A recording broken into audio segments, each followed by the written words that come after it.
اندر چار رکعتیں پڑھی جائیں گی، دو رکعت کے بعد اسی طرح تشہد میں جس طرح بیٹھتے ہیں اسی طرح بیٹھنا ہے،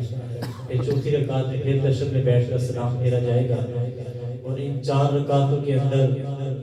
300 مرتبہ تیسرا کلمہ پڑھا جاتا ہے،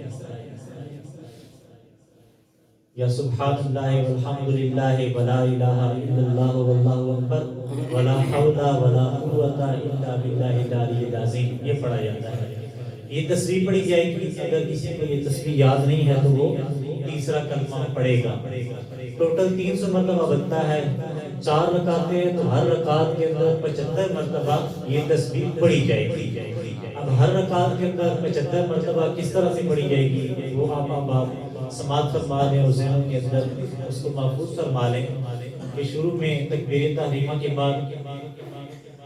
ثنا پڑھ لینے کے بعد سبحانک اللہم و بحمدک و تبارک اسمک و تعالی جدک و لا الہ غیرک،